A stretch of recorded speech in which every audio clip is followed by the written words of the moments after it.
بابا رفته روزن تولد فرداد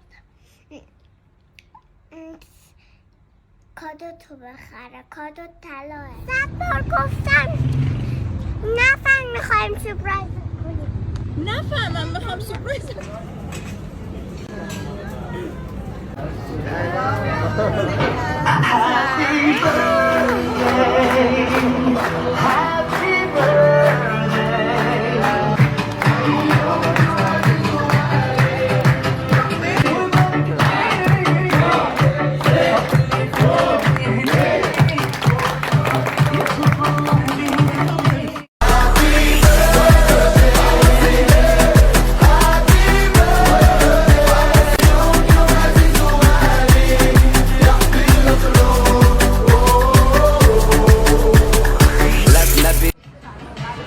از اینکه خیلی سورپرایزات رو تونستی حفظ کنی نظرت چیه؟